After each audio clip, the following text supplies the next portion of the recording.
palavra é sua. Boa tarde. Primeiramente, queria agradecer a presença de todos aqui, principalmente dos nossos 3 amigos que vão participar do painel. Luiz, Diego e Rafael. A ideia de falar de investimentos alternativos, né, com 3 casas que operam muito bem nesse setor.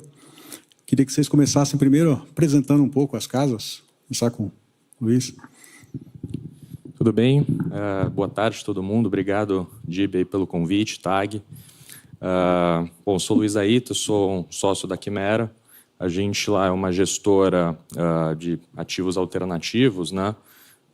Mais especificamente aí falando NPL, né, que é crédito estressado. A gente busca ali geralmente, enfim, operações onde a gente vai tentar uma recuperação às vezes mais ou menos litigiosa, né, recuperação desses créditos. A gente investe também em precatórios, em legal claims, aí buscando aí outras autarquias, né, não somente as grandes precatórios federais, que a gente entende que é um mercado um pouco mais disputado. E o que a gente chama lá de special sits, né, que são basicamente operações aí dentro do ambiente de recuperação judicial, de falência. A gente vai buscar colocar capital, né, na reestruturação da estrutura de dívida, de endividamento das companhias, utilizando as ferramentas aí que a lei de recuperação judicial nos fornece, né? Então, olhar por uma estrutura de deep finance, de UPI, e usar, né, toda a liberdade, vamos dizer, que a recuperação judicial em si fornece para os credores, né, e para os devedores, na verdade, negociarem uma alternativa para o sorgimento da companhia. Tá? Acho que, bom, acho que do meu lado de apresentação, acho que é isso. Boa tarde a todos. Primeiramente, obrigado aqui para a TAG e para o Roberto também pelo convite aqui ao painel. Meu nome é Diego Fonseca, sou um dos sócios da Jive Mauá. Prazer estar aqui com vocês. A nossa origem, acho que alguns daqui conhecem, a gente encontra aqui alguns investidores, alguns amigos que já, enfim, são próximos da casa. A gente acabou sendo uma das pioneiras nessa classe de ativo do famoso distresser, né, que o mercado acaba chamando no Brasil. A empresa começou lá em 2009 para 2010, originalmente já desde a largada, comprando créditos inadimplidos, dos bancos principalmente. Isso foi aumentando ao longo do tempo e a gente foi, por um bom tempo, ali gerindo recursos próprios, né, o famoso Family and Friends, do começo da empresa, até que a gente começou a captar, em 2015, fundos com outros investidores e aí passamos a gerir dinheiro de terceiros, sempre muito alinhado com os nossos recursos. A gente costuma dizer que nessa estratégia nossa do Distressed, de Special Sits, a gente tem 4 atividades principais. A primeira, muito como o Luiz colocou aqui também, na parte do NPL, né, o Non-Performing Loan, no crédito inadimplido corporativo, é o nosso foco. A gente compra, principalmente dos grandes bancos brasileiros, operações de crédito inadimplidas. Construímos a empresa muito focada nisso e recuperando esses valores ao longo do tempo. Também passamos a fazer, ainda nessa linha mais de crédito, digamos, estressado, a parte da reestruturação de dívida, financiamento a empresas que estão numa situação mais complicada de recuperação judicial e, eventualmente, numa situação complicada de liquidez. Então, esses 2 elementos iniciais aqui ligados à parte de crédito de empresas em dificuldade e operações inadimplidas. A gente também passou a fazer toda a parte de investimento em ativos imobiliários estressados, a gente chama de distressed real estate, quando a gente compra de bancos, sejam operações de financiamento imobiliário defaltadas, que o incorporador não conseguiu concluir, a gente compra e vai lidar com esse estoque, vai vender esses imóveis, e também comprando, às vezes, dos bancos ativos, estoque de ativos imobiliários que eles retomaram e não conseguem vender, né? Está no balanço deles, eles querem vender. A gente também tem um time muito focado em fazer isso. E quarto, bloco aqui de atividade nossa, a parte também de legal claims, os famosos precatórios, pré-precatórios, direitos creditórios. A gente também vem fazendo isso desde o nosso fundo 1, foi aumentando a atividade com isso. Então, em relação à nossa atuação no distress, tem essas 4 grandes classes de atividade que estão nos nossos fundos. A gente está na Safra 4, né, no Jive 4, que é o fundo no momento que está captando e investindo. E, além disso, resumidamente aqui para fechar, né, a gente hoje se chama Jive Mauá, a empresa vem crescendo nos últimos anos. A gente lançou tanto a parte de crédito high yield, que é não distressor, né, que é o performing, desde 2022, e também em 2022 a gente fez uma fusão com a Mauá Capital. Com isso, passamos a ter na empresa hoje integrada tanto a atuação no distress special sits, como high yield, como high grade, crédito tradicional e crédito imobiliário também, que é muito o foco da Mauá, que é um dos players principais, aí, especialmente de fundos listados ligados a crédito imobiliário e estruturação de crédito securitizado. Esse é um pouquinho do nosso resumo. Legal. Boa tarde, dado que estamos ao vivo, não preciso falar bom dia, boa tarde, boa noite, boa tarde para você que está nos vendo. Meu nome é Rafael Fritz, eu sou o CIO da Root Capital e eu estou vendo aqui, que eu acho que é o mesmo que vocês estão vendo, né, investimentos alternativos saindo do óbvio. Eu espero que esse painel mostre que, na verdade, investimentos alternativos em crédito, no momento, é bem óbvio, tá? Então, eu espero que a gente consiga, de certa forma, transmitir isso para vocês. O que é Root Capital? A Root Capital é uma casa de crédito, que só faz crédito, só fez crédito e só vai continuar fazendo crédito. Se o Felipe Neymar, que está ali em cima, que não seja crédito, não vai ser da Root Capital. É um time que está junto há muito tempo, fazendo crédito há muito tempo, e a gente cobre crédito no espectro inteiro, desde o high grade estruturado, não aquele high grade torcedor, tem que torcer para debênture fechar, não. High grade estruturado, que você possa fazer o pêndulo, a multi-estratégia do high grade. Você tem o high yield, que a gente vai falar também um pouquinho hoje, e o distressed, né, que é quando já deu problema. Você não vai investir em algo que vai dar problema. Já deu problema, você compra num preço agnóstico, que de certa forma vai oferecer uma descorrelação, a gente vai falar um pouco sobre isso depois, para que ofereça algo diferente. Então, a Root Capital é mais ou menos isso. A gente existe desde dezembro de 2009. Eu acho que, digamos, uma coisa talvez diferente um pouco da Root Capital, dado que esse é um mercado relativamente novo. Ele está ficando mais óbvio agora, de novo, o nome do painel, mas o investidor internacional já investe nessa classe ativa há muito tempo. Você fala com endowments, foundations americanos, um percentual importante do capital deles é distressed, é special situations. Então, hoje, o passivo da Root Capital, metade do nosso capital que a gente tem para investir, de investidores internacionais, o que também traz umas inconveniências, né? A gente tem que fazer o registro completo na SEC, na SEC americana, não somente CVM, mas tem que endereçar regulamentação americana, o que eu acho que é bom para o investidor.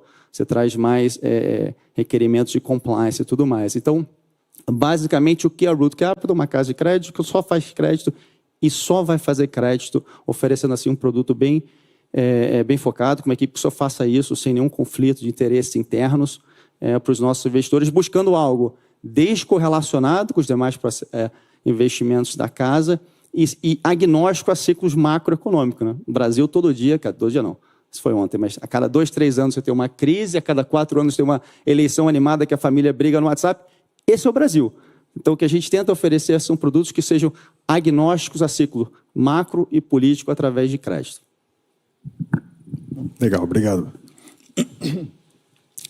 Eu acho que o primeiro passo seria a gente entender um pouco como é que está o mercado para esse tipo de ativos hoje. Eu queria perguntar para a Ita, né, o que você está achando desse momento de mercado para NPL, Special Situations como um todo, e como é que você vê as perspectivas futuras para esse tipo de ativo? Não, legal. Acho que é importante entender aqui o que é um case de investimento aqui, qual que é o ponto que a gente entra quando a gente está falando aqui de ativo estressado, tá? Via de regra, alguma coisa entre 1 e 3 anos, né, do início do problema, vamos dizer, daquele crédito. Tá? Então, a gente não entra num primeiro momento, provavelmente vai ter uma dinâmica de renegociação, né, com o credor originário daquela dívida. Via de regra, alguma tentativa de recuperação também, enfim, aí tem instituições financeiras que têm uma aptidão maior, uma aptidão menor, né, para enfrentar, né, algum tipo de litígio, algum tipo de investigação, para entender algum formato de blindagem patrimonial que possa ter enfim, sido implementado lá pelo devedor, para só então, né, tomar-se ali a decisão, né, de fazer a cessão do crédito, né? E o que a gente enxerga hoje aqui, olhando também para os últimos anos? A gente enxerga aquele momento de pandemia, né, que obviamente teve uma piora, né, na capacidade de pagamento, né, de toda a economia, né, e a reação, né, que a gente teve lá, né, do universo de bancos, enfim, de entes financiadores, foi de dar um fôlego, né, enfim, uma flexibilização. Enfim, não tinha muito o que fazer, né? Todo mundo vivenciou, sabe como é que foi aquela época, né? E o que a gente tem hoje, né, em termos de... E até se for observar alguns indicadores, né, que a gente acompanha bastante lá na Quimera, né, de estoque de NPL, a gente basicamente olha ali para os principais 5 bancos que divulgam balanços, né? A gente teve por incrível que pareça, uma redução, né, desse estoque, né, na pandemia ali em 2021, né? E a gente enxerga uma crescente desse estoque, está até dando uma revertida agora nos últimos trimestres, nos últimos 2 trimestres, mas o estoque de NPL parado no balanço dos bancos aumentando, que na prática significa que é o nosso aquário, ali é onde a gente vai pescar aqui as oportunidades de investimento. Tá? Que é um reflexo, acho que um pouco dessa situação toda, se for olhar os indicadores ali de número de recuperação judicial, enfim, que 2023 já foi quase que o ano recorde. Esse ano aqui, se não me falha a memória, acho que a última estatística que eu vi o pessoal circular lá no escritório foi que a gente já está com 70% acima do que a mesma época do ano passado, que já foi um ano histórico. Né? Então, assim, na prática, em termos de safra de investimento, eu acho que a gente está aqui num momento de, enfim, muita oportunidade, muita operação aqui. Eu acho que, pelo menos lá na Quimera, o nosso pipeline está bem agitado. Eu imagino que das outras casas aí também. Tá? Então, olhando daqui para frente, do ponto de vista de ativo, né, eu acho que a gente vai ter talvez um efeito não... podemos pensar que a onda, né, do Covid, né, da pandemia, está meio que chegando agora aqui na nossa praia. Né?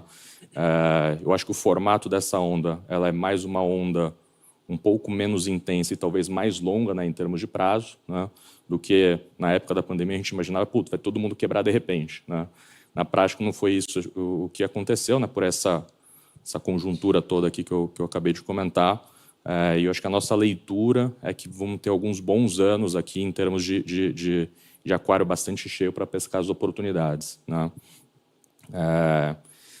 Então, acho que a perspectiva que a gente tem, até pegando um pouco o gancho do que o Rafael colocou, assim, né, a nossa estratégia, esse tipo de ativo, ele tende a ser contracíclico, acíclico. Né? Então, não vou depender tanto, né, para fazer a saída, a monetização desses investimentos, ou do mercado eventualmente está na melhor situação possível, do mercado imobiliário está na melhor situação possível, mercado de crédito, enfim. Então, a gente tem um pouco dessa dinâmica de enxergar, né, assim, uma grande safra de investimento aqui, em que a gente está vivenciando aqui, acho que basicamente um momento de entrada para surfar essa safra. Tá? Enfim, acho que é um pouco dessa leitura que a gente tem lá, e eu acho que o movimento que a gente tem feito lá na Quimera justamente de captação, de estruturação de novos produtos, vem de encontro a isso, essa leitura de mercado que a gente tem. Tá? Quer que eu... Vou aqui, a gente segue a ordem, não tem problema. Eu vou começar, inclusive, pegando um gancho teu, que ele já comentou também.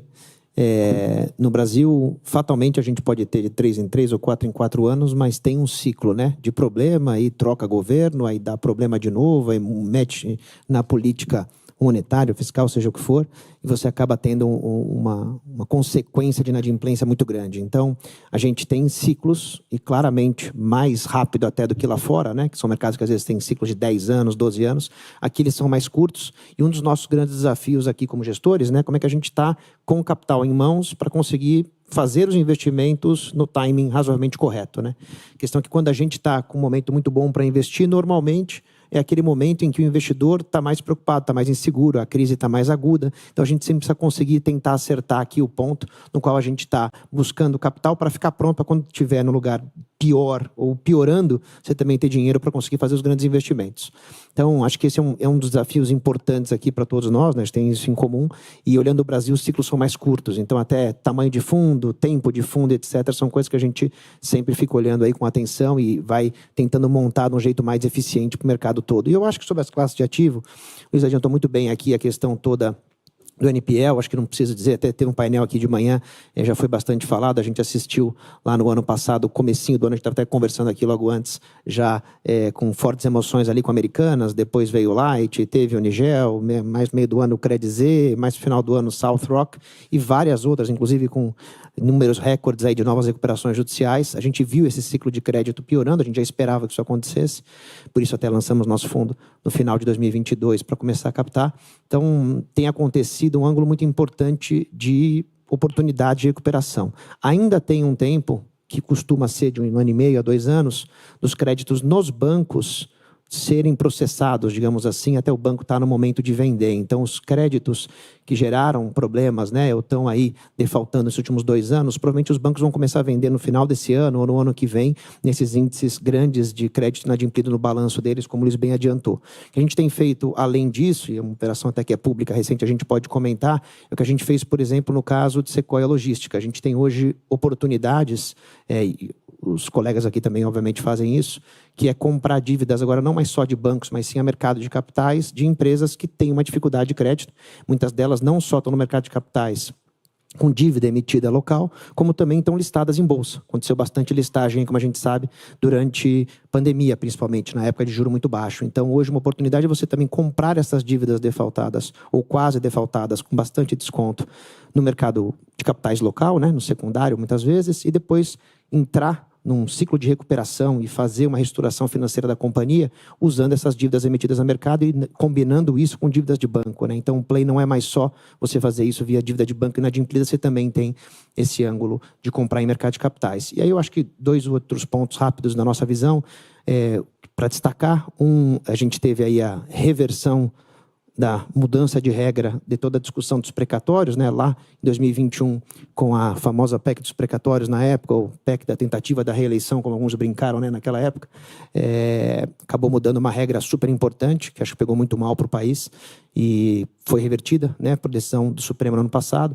Com essa mudança, a gente voltou ao regime de precatórios anterior, o governo federal voltou a pagar os precatórios na virada do ano, então voltou a ser uma classe interessante, a gente está fazendo mais coisa do que a gente fazia antes, de novo, em relação a isso. Não parece um momento positivo, que deve ter um ano de risco o governo Brasil para fazer investimentos interessantes nos próximos meses. E, por último, que a gente ainda não observou, está atento, mas não observou acontecer ainda, na parte do distressed imobiliário, a gente esperava já que nesse momento você teria um volume de estoque maior por distratos, né? Ou seja, a gente achou que na hora da entrega da unidade, especialmente quando o pessoal compra apartamento em prédio, muita coisa que foi lançada lá em 2020, 2021 foi muito afetada por inflação da construção, né? Pelo INCC, foi mais de 40% aí na janela que você pega desse período aí, pandemia e pós-pandemia, e com o juro de financiamento imobiliário que subiu muito. Então, a gente esperava que desde o ano passado você tivesse um volume de imóveis que ia começar a voltar para o incorporador, porque o comprador não ia conseguir ficar, não ia conseguir pagar, não ia conseguir o financiamento imobiliário e ia devolver isso para o incorporador. A gente não viu esse ciclo acontecer ainda, se bem que ainda tem muita entrega acontecendo de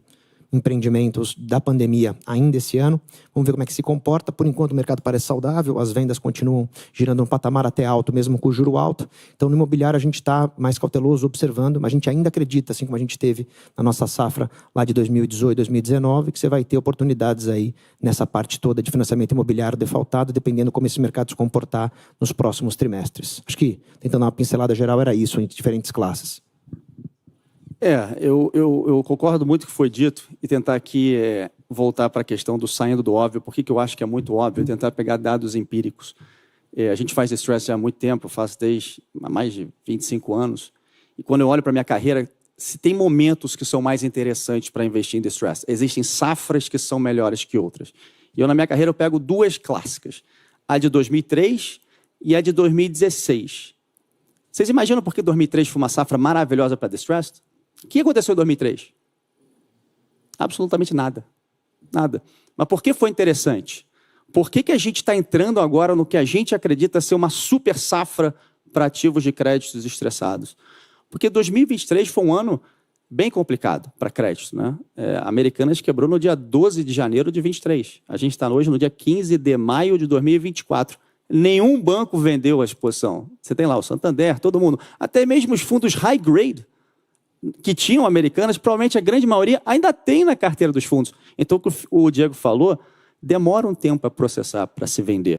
Então, 2003 foi a ressaca do 9/11, da bolha da tecnologia. E demorou 1 ano e meio para os entes de mercado, para os bancos, os fundos, realmente perceberem que eu estou fazendo com isso, vou vender para especialistas. 2016, vocês devem se lembrar que a Petrobras, os bonds tradearam a 50 centavos em 2015, na época do impeachment. Então, quem tradou mercado lá, comprar bonds da Petrobras a 50 centavos, coisa líquida, foi muito bom naquele momento. A gente, inclusive, os nossos fundos líquidos a gente fez. Mas nos fundos ilíquidos, que é o objetivo do painel, demorou até 2016 e 2017 para os bancos começarem a vender, principalmente exposição de lava-jato, precatórios e tudo mais, e foi um momento muito interessante. Então, esse paralelo de 2003 com 2016, quando a gente olha para agora o que a gente chama da super safra de 2024 com 25, é que você tem elementos agora que dá para fazer quase que um vinho do Porto vintage, as condições de temperatura e pressão perfeitas. Vamos a elas. Aqui a gente fala muito de kit Brasil, né? Vou comprar o kit Brasil. Pensa no kit americano, Treasury a 5, mercado imobiliário corporativo em Nova York a 12% em dólar. O S&P hoje bateu all-time high de novo. Então o kit americano, para o americano está bom demais. Para que o americano vai olhar para distress no Brasil? Não vai. Não vai. A gente antigamente cruzava ia no aeroporto, no Itaim, você vê o cara da Cerberus, Elliott, Lone Star. Esses caras estão literalmente não olhando para o Brasil. Para mim isso é bom. O meu maior competidor, aquele capital parrudo americano em dólar, não existe hoje aqui. Você tira o maior competidor. Isso é bom para ditar preço. Aí você tem os juros, né? Todo mundo aqui deve achar que os juros está caindo, vai cair para 7. Pô, o que aconteceu com os nossos juros? Não vai cair tão rápido. Para crédito é péssimo. Gera mais problemas de crédito. O fiscal, o câmbio. Então, você olha que você tem uma conjuntura macro para o Brasil que não vai ajudar muitas empresas. Assim, a gente está vendo, viu ano passado recorde, como o Luiz falou, recorde de recuperação judicial. 2024 não melhorou muito. Não vou nem falar da tragédia que aconteceu, mas para a gente, de certa forma, é óbvio que o estresse no mercado de crédito deve continuar. E falta capital. O capital estrangeiro não está aqui. Ah, mas Rafael, tem tanto cara novo de distress. Olha vocês três aqui nesse painel, olha vários outros caras. Você junta todo mundo, o capital disponível de todas essas assets novas de distress brasileiras, acho que não dá 20 bi de real. 20 bi de real com dólar a 5 é 4 bi de dólar. Você não resolve uma Samarco se tiver uma nova Samarco. Então, o capital é muito pouco. Então, quando você tem, estruturalmente, uma oferta muito grande de ativos e você tem pouca demanda, o preço cai. E você cria a condição de ter uma super safra. Então, quando a gente fala sobre assim, a oportunidade no momento, assim, para mim fica óbvio. Eu acho que assim, a gama de produtos sendo afetados pela essa conjuntura toda gera uma oferta muito grande. Se você souber ditar preço e estrutura e ser bem, digamos, conservador na sua análise, não fazer tudo o que aparece, ser bem seletivo, eu acho que a capacidade de você montar uma carteira de distress nesse momento, agnóstica, quanto é que vai ser a Bovespa, quanto é que vai ser o câmbio, quanto é que vai ser o pré, vai subir ou cair 200 pontos, você só vai querer saber se aquela situação vai te pagar. Eu acho que hoje a gente pode estar, talvez, numa das melhores safras para investimentos em distress que eu vi na minha carreira, bem comparáveis com 2003 e 2016. Legal, estou vendo que as casas estão com um pipe grande, parece que vai crescer ainda mais, né? Vamos dar uma tangibilizada um pouco nisso daí, né? Quer dizer, quando a gente fala de distressed, uma operação de um cara em RJ, um NPL e assim por diante, vamos tentar trazer alguns casos reais, né? Eu queria ver o que vocês conseguem mostrar aí para a gente, alguma operação que vocês fizeram, algo que foi bem legal, que teve não só o efeito do ganho, mas um efeito na própria companhia que tenha sido interessante. Então, se vocês puderem falar um pouco aí uns casos, pode começar o Rafael aí. Tá bom. Eu acho que tem um caso que a gente gosta de falar, que é público, já acabou, então eu posso dar todos os detalhes, até se quiserem pegar depois o Felipe Neymar, que está ali, perguntar para ele depois, não para mim, a gente pode responder tudo, hoje é uma queridinha do mercado, a Eneva. Certo? A Eneva é uma empresa que provavelmente muitos de vocês têm nos fundos de vocês, e sabem. Mas há 10, 12 anos atrás, a Eneva se chamava MPX, que era mais uma empresa do grupo do Ike, né? O que era MPX? Era basicamente uma ideia brilhante do Ike. Ele estava buscando petróleo, onshore, e de repente começou a sair muito gás. Ele falou, o que eu faço com esse gás? Vou botar num gasoduto. Não, o Brasil não tem gasoduto. Então, o que eu posso fazer com esse gás? Vou tentar fazer uma termoelétrica emergencial, que eu vou pegar aquele gás, transformar em eletricidade, o famoso gas to wire. Obviamente, enquanto não precisar, eu vou conseguir uma concessão, o governo vai me pagar um cash flow, e quando faltar energia, o governo despachar, eu ainda ganho, produzo eletricidade e ganho uma margem em cima disso. Muito legal. Infelizmente, todo projeto tem todo projeto tem 3 variáveis: tempo, custo, escopo. Uma termoelétrica, o escopo é dado. Você ganha uma concessão emergencial para ter X gigawatts, megawatts que seja, você tem que entregar, você tem que despachar quando o governo quiser aquela quantidade de energia. Então, o escopo é dado. Aí você tem o problema de tempo e custo. Infelizmente, no Brasil, tudo demora mais do que imaginado e tudo normalmente custa mais do que imaginado. E para o que a gente viu isso aconteceu em várias empresas. Só que o projeto era muito legal e ele fez uma parceria com a E.ON, uma empresa alemã, para construir a térmica, E quando estava praticamente quase pronta, ele deu um certo azar. A gente teve quase que um racionamento, né? Teve uma crise hídrica na época, e ele foi obrigado a despachar. E a termoelétrica não estava pronta, então ele sofreu várias multas, ele estava alavancado, ele quebrou. Só que era uma empresa que tinha uma real razão de existir. Existia o gás, a termoelétrica estava praticamente pronta, o fluxo de caixa emergencial, se ele nunca despachasse, você tinha uma concessão longa que ele recebia do governo, um fluxo de caixa bem constante, e se tivesse que despachar, ligava uma margem adicional, porque ele ia despachar energia. Faltava um pouquinho só para acabar a obra. O segundo maior credor jogou a toalha, quis vender a dívida, que nem eu falei. Mais de um ano depois que a empresa quebrou, um banco falou, cara, eu não quero mais ter isso, vou dar para um especialista. A gente virou o segundo maior credor na antiga MPX, junto com o Itaú e o Banco BTG. A gente trocou a equipe de gestão. O Ike foi muito correto. Essa é uma coisa difícil de você encontrar no Brasil, que é o acionista largar o osso. Infelizmente, a nossa lei de falência, de recuperação judicial, dá muito poder para o acionista, mesmo se ele for o cara que quebrou a empresa. O Ike foi super correto. Realmente, a empresa quebrou, está recuperação judicial, vou deixar vocês, os principais credores, com a chave da empresa, façam o que vocês achem que deva fazer, me deixa só com uma participação pequenininha aqui, para também não sair com uma mão na frente e outra atrás.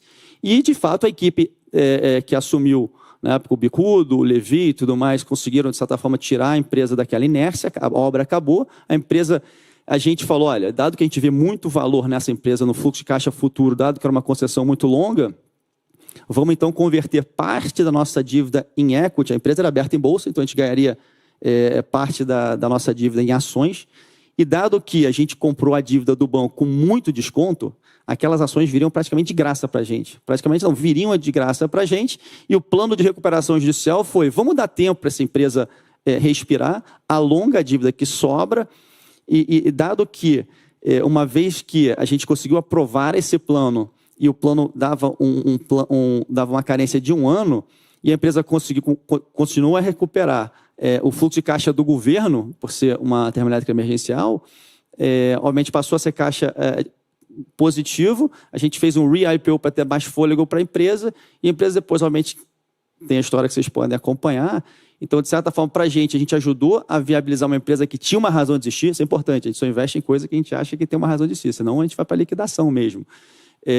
Apoiou a empresa, botou uma equipe de gestão decente dentro, e ela entregou um plano bem básico. E, de novo, o meu retorno nesse investimento não teve nada que ver com quanto que a bolsa subiu ou caiu, o que aconteceu com o pré, o que aconteceu com o câmbio. Foi basicamente aquela empresa vai te pagar ou não? Ela tem uma razão de existir ou não? O fluxo de caixa dela é quantificável e eu estou entrando num preço extremamente agnóstico, barato, que vai me compensar pelo risco de ter que esperar isso.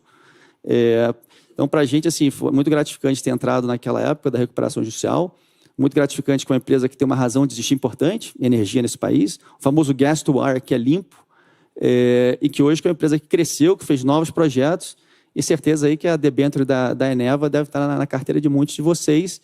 E isso que é legal também de você ter uma casa de crédito que faça o todo, né? Porque essa empresa ela pode ser high grade um dia, virar high yield pode virar distress, e de distress pode voltar a ser um high grade, é o que a gente fala, ou os falling angels ou os rising stars. No Brasil, esses rising stars, que é o cara que deixa de ser distress e volta a ser high grade, é raridade, mas existe. E eu acho que essa safra agora devem produzir alguns rising stars, assim como foi a Eneva, a antiga MPX, há cerca de 8 anos atrás, quando a gente investiu neles. Eu acho que a gente pode contar aqui histórias de vários ângulos, né? E tem muita coisa para contar de legal. No caso da Jive, aqui, 13 anos fazendo isso. E acho que é legal contextualizar aqui, para quem conhece menos a gente ou a classe, originalmente, né? Eu acredito que aqui na origem de vários dos colegas aqui também, se comprava créditos muitas vezes de empresas menores, né? Não capital aberto, não em mercado de capitais e tudo mais. E nesses casos, várias vezes o que você tem ali é uma fraude, né? Infelizmente, pelo motivo que for, não pagaram os bancos, defaultam as dívidas e acabam colocando os recursos em outro lugar, né? Então, essa história a gente gosta de contar mostrando foto, né? Tem de tudo, fazenda com escritura falsa, arresto de quadro, de obra de arte, quando você vai ver é falsa também, né? Pegar imóvel de devedor fora do Brasil e conseguir vender e recuperar, Flórida, Nova York, Portugal. A gente já fez várias dessas coisas para buscar liquidez, buscar recuperar os ativos. Agora, especialmente de 5, 6 anos para cá, a gente começou, no mesmo exemplo que o Rafael acabou de contar, a ter acesso a operações maiores. de empresas, muitas vezes, capital aberto, né, e que tem um ciclo de recuperação de crédito muito diferente. Então, vou contar um caso nosso aqui, que acho que ilustra isso, e também, talvez, um pouco até distinto aqui do que os colegas vão abordar, que foi a nossa operação com a Viver, antiga Impar, uma incorporadora que eu acho que alguns aqui ou vários devem conhecer. O caso também é público, e era uma empresa pública, então é legal da gente contar, porque também já terminou. Mas ali, em 2018, final de 2018, a gente compra as dívidas do Banco Bradesco contra a Viver, já estava em recuperação judicial. Esse portfólio era mais ou menos de R$500 bilhão de dívidas inadimplidas, e eles tinham tanto dívidas na holding, né, da incorporadora, quanto nas SPS de incorporação ali deles. E foi um caso muito interessante para a gente, porque foi a primeira das grandes RJs aprovadas ali naquele momento de crise, 2016, 2017 e diante. Então, era um caso grande, emblemático, e a gente comprou esse portfólio de longe, que era o maior credor, que era do Bradesco. A gente se deparou ali, em resumo, com um portfólio que envolvia 6 empreendimentos, aproximadamente 900 apartamentos, 5 cidades diferentes, e muito interessante, porque era uma na região sul, 3 no sudeste, 2 no nordeste e 1 no norte. Então, era um portfólio realmente quase que Brasil todo ali de exposição. E o que aconteceu ali no caso, muito resumidamente, foi: você tinha uma incorporadora que era antiga Impar,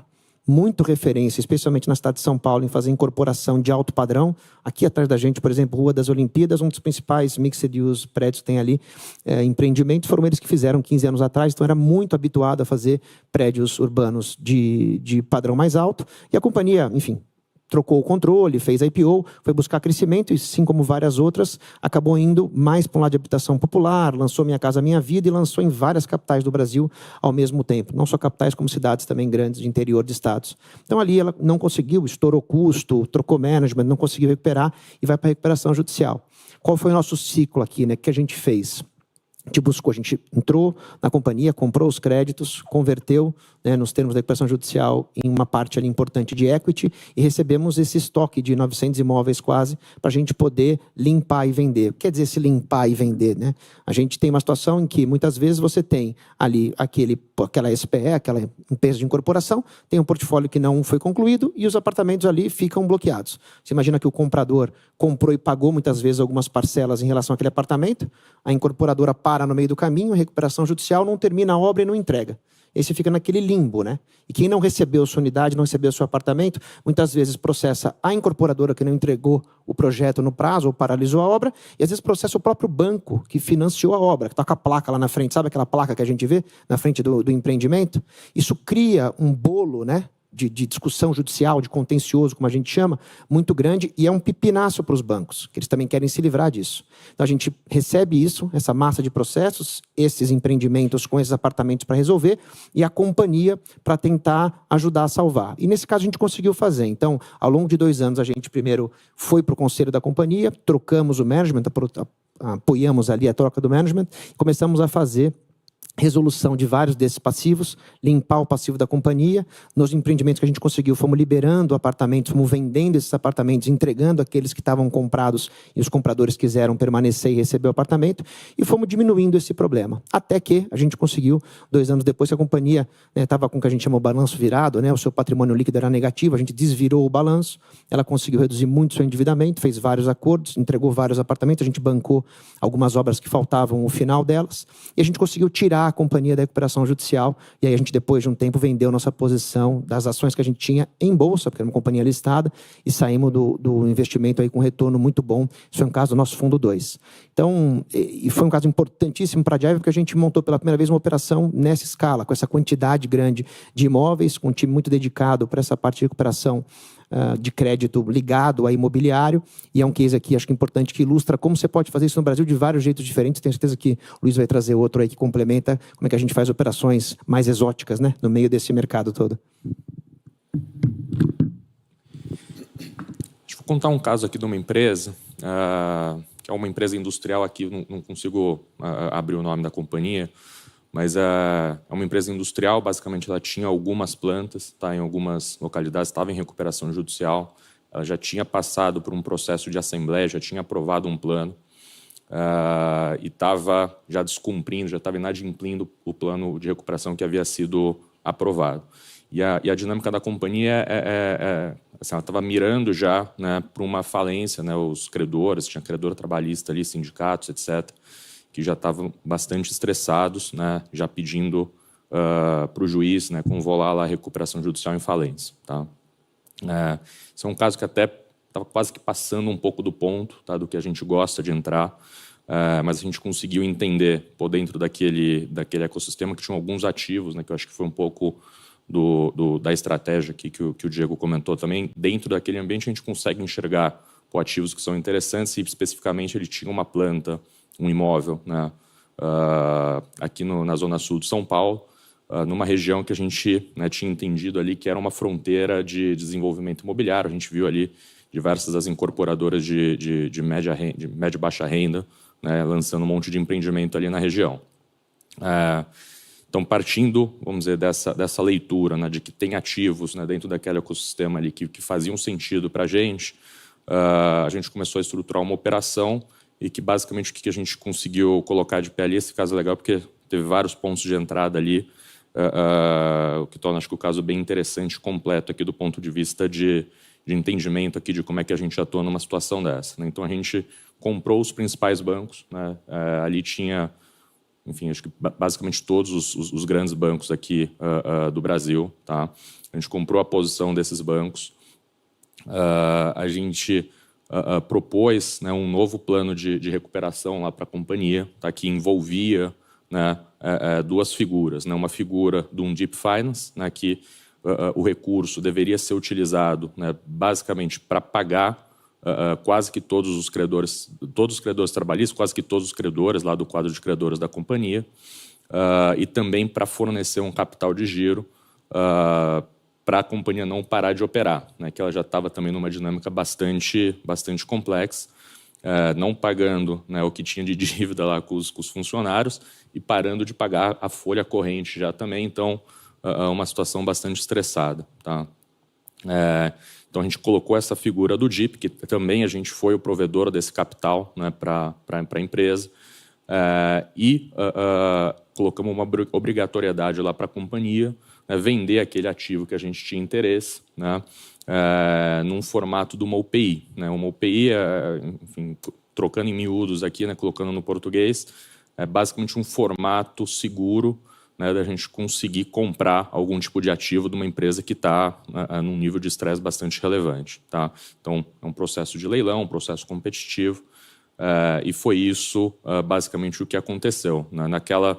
Naquele movimento de leilão, a gente tinha ali a capacidade também de não só como pagar em dinheiro, mas também de dar os nossos créditos, né, como pagamento. Então, eu era um credor super importante lá da companhia,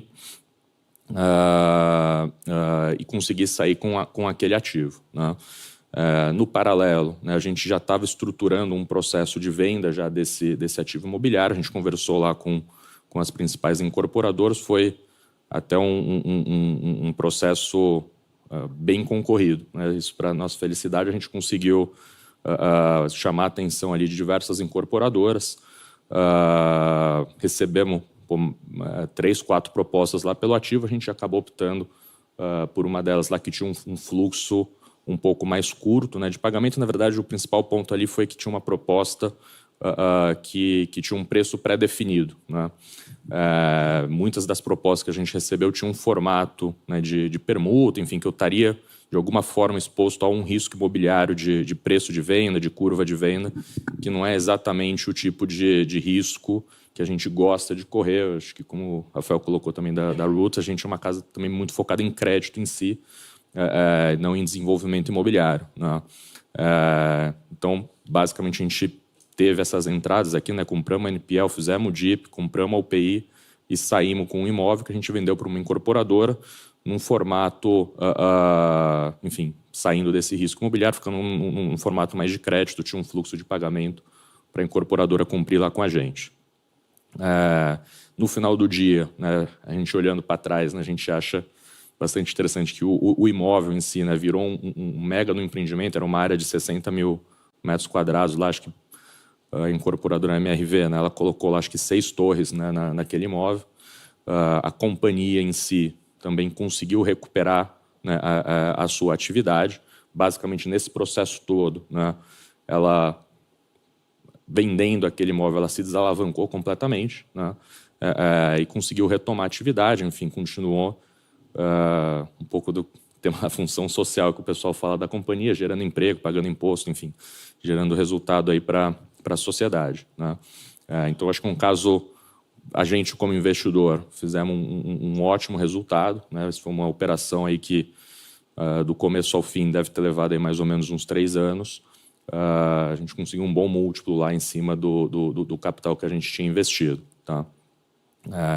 Enfim, acho que por diversos ângulos aqui, eu acho que isso daqui exemplifica bem um pouco da função desse capital, né, que casas aqui como a Jive, a Root, a gente traz para a economia como um todo, né, que é um capital para um momento complexo, que demanda algum tipo de customização ali na hora da gente entender, né, como é que a gente vai fazer o investimento, né, bastante multidisciplinar ali, olhando não só o lado financeiro, mas o lado jurídico ali daquelas situações. E no final do dia, eu acho que todo mundo acabou saindo relativamente feliz ali de uma situação que, no momento que a gente chegou, era um caso de falência, enfim, uma situação, um final horroroso, né. Eu acho que a gente conseguiu trazer uma história feliz aqui no final das contas, né, tanto para o investidor, quanto para a companhia, quanto para todo mundo, né.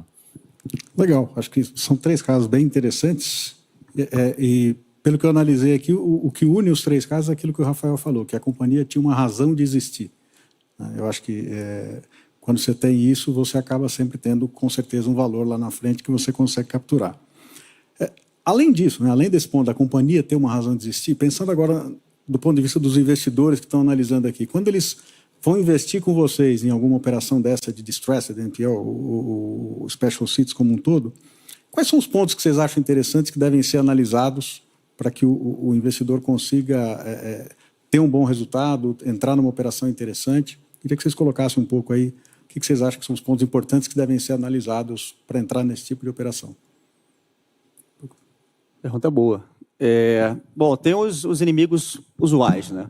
Acho que o inimigo número 1 é, assim, se a empresa tem uma dívida trabalhista gigantesca, assim, isso já é digamos, um eliminador na largada, né? Passivo fiscal também. É muito normal uma empresa com dificuldade, eu até entendo, se eu tivesse no lugar de alguém assim, a primeira coisa que você para de pagar, né?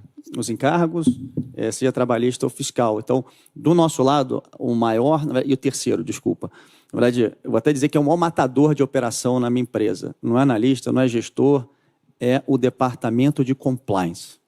Você quer se envolver com pessoas idôneas. E normalmente, uma empresa, para ter uma razão de existir, tem que ter uma ideia boa, um sócio bom, uma ideia boa, pessoas boas que tocam a empresa.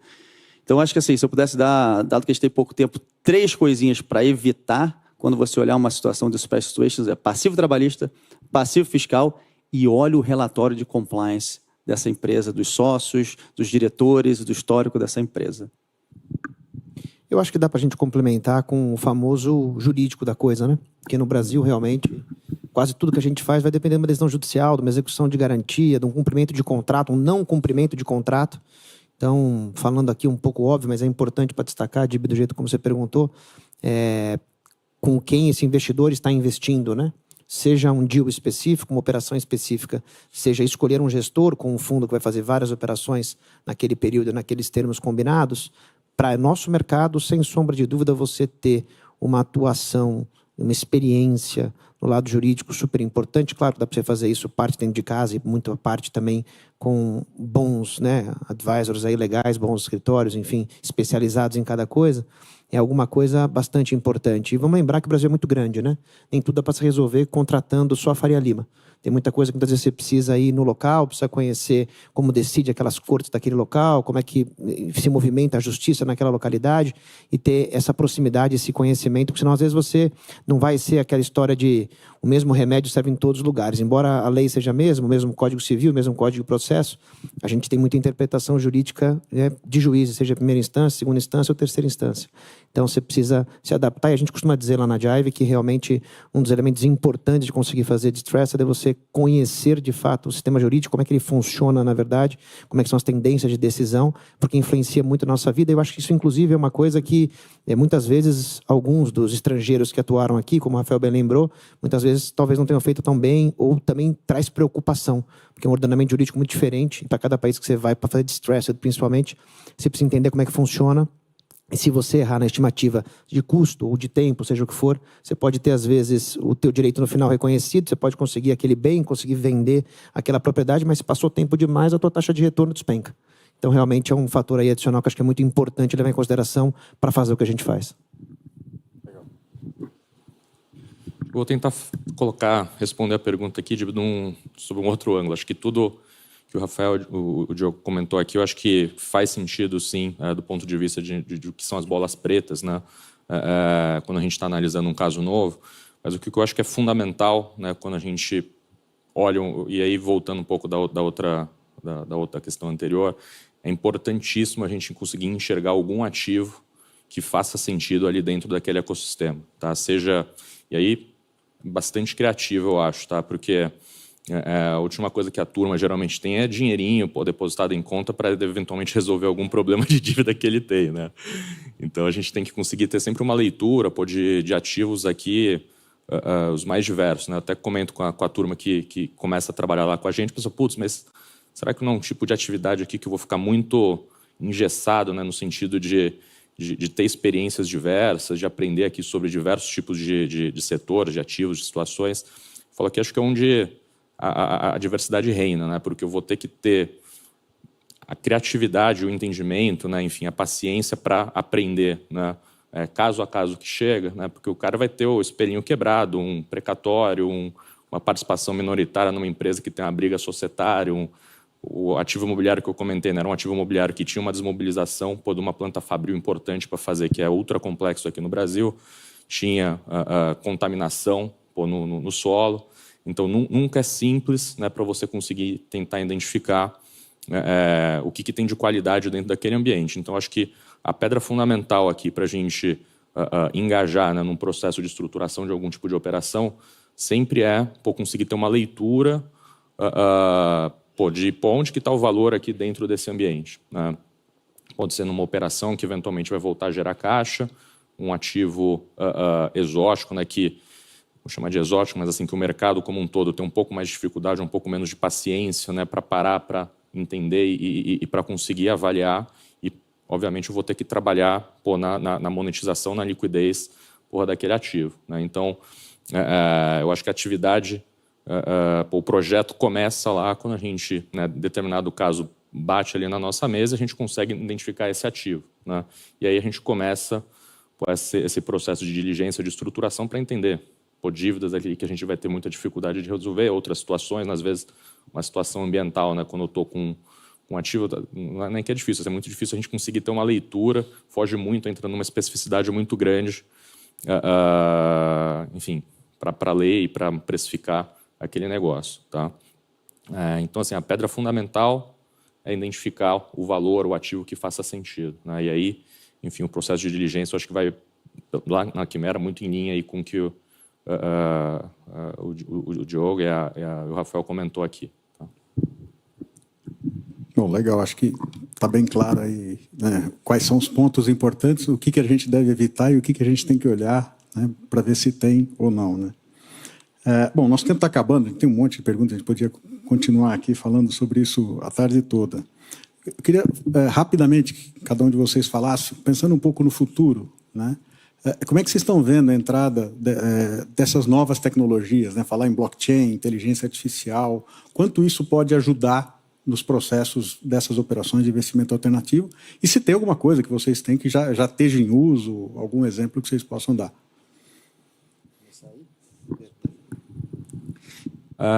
Eu acho que tem algumas situações, acho que, vamos lá, assim, via de regra, tem muita coisa muito customizada e pouco padronizada, talvez, aqui no que a gente faz, né? Então, e uma dificuldade de obtenção de informação. Diferente de um fundo de ações, né?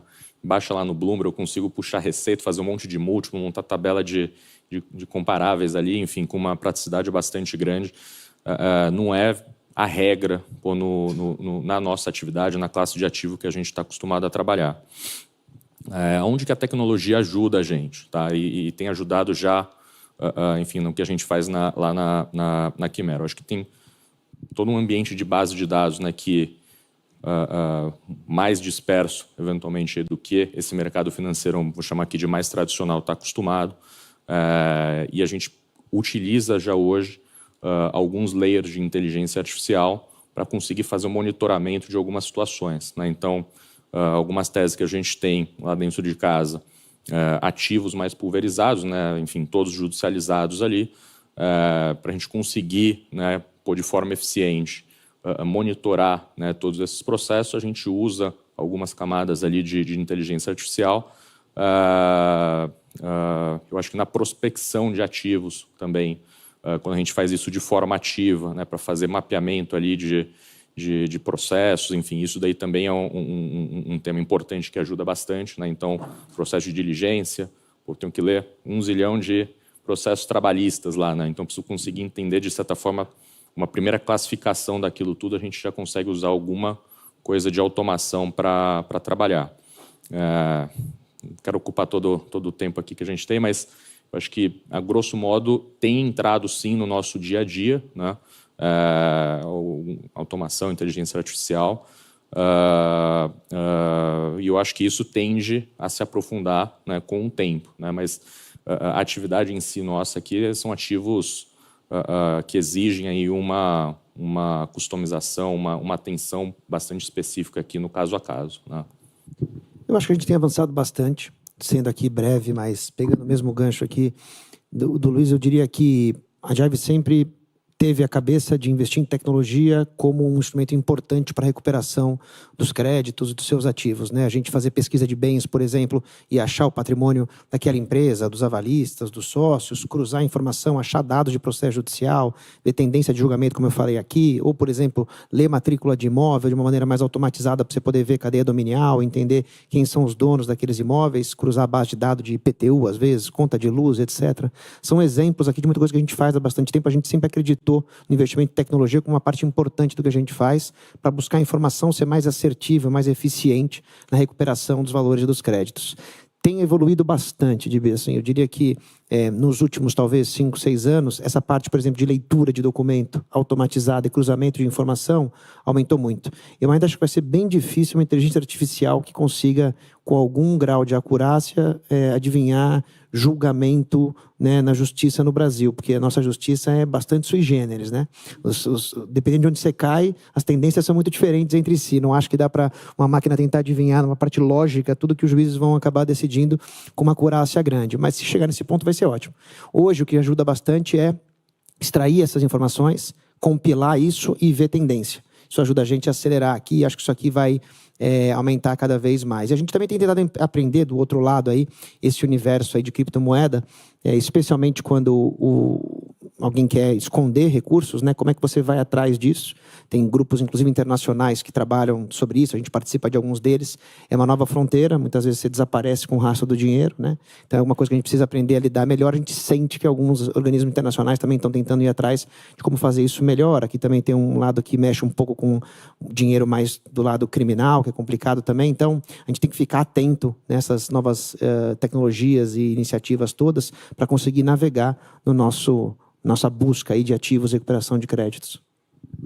Eu acho que tecnologia está aí para te ajudar. E informação é a coisa mais importante que tem no nosso negócio. Então, qualquer ferramenta que você possa usar para extrair mais informação e tomar uma decisão mais educada é bom. Então, robô, tudo que foi dito. Mas você falou de futuro. E para terminar na high note, eu acho que assim, por que a gente aqui é muito comprado em crédito? Assim, pensando em futuro de novo, né? A Bolsa hoje está 127 mil pontos, né? O Diego falou high yield. O que é um produto high yield? É algo que busca CDI mais 5. Vamos fingir um CDI de 10%? Para a Bolsa, em 5 anos, bater o CDI mais 5, ela vai ter que estar acima de 255 mil pontos. Tá? para empatar com o high yield. Vamos voltar 5 anos atrás? Vamos voltar em 2019. Hoje é dia 15 de maio, né? 15 de maio de 2019, a Bolsa estava, eu trouxe papelzinho, eu olhei a cola agora, estava 91.600. Se você pegasse um fundo high yield em 2019 e aplicasse na Bolsa, a Bolsa teria que estar, esses 91.600. Hoje, nessa data que a gente está falando, ela tinha que estar 184 mil pontos para empatar com o fundo de crédito para dar high yield, para dar CDI mais 5. De novo, eu não estou falando que high yield é a coisa mais fácil do mundo. Não. Mas você não depende do pré, você não depende do câmbio, você só depende que a empresa te pague. Eu não estou falando que isso é fácil, mas se você for dirigente, escolher bons devedores, com boas garantias, com razão de existir, é equivalente a você comprar a Bolsa hoje a 127 mil pontos, daqui a 5 anos você vai ter a Bolsa a 255 mil pontos em crédito, com proteção, com garantias. Por isso que quando eu olho o nome desse painel, e se você pegar o André Leite que está ali, o Bisma, o Dib, o Fred, e perguntar mais tarde, vocês viram todos os gestores, né, de todas as asset classes nas últimas 48 horas. Qual o produto que você gosta mais? Eu acho que o crédito vai estar meio que ali. E é por isso que a gente acha que, nesse momento, investimento alternativo em crédito me parece extremamente óbvio. E quando eu olho para o futuro, eu tenho que estar animado. Gostei da propaganda, boa. Pessoal, muito obrigado pela participação de vocês. Mais uma vez agradecemos aí o painel. Foi uma dinâmica bem interessante. Podíamos continuar a tarde toda aqui, mas temos outros assuntos aí que a gente vai querer abordar também. Então, mais uma vez, obrigado e até a próxima. Muito obrigada mais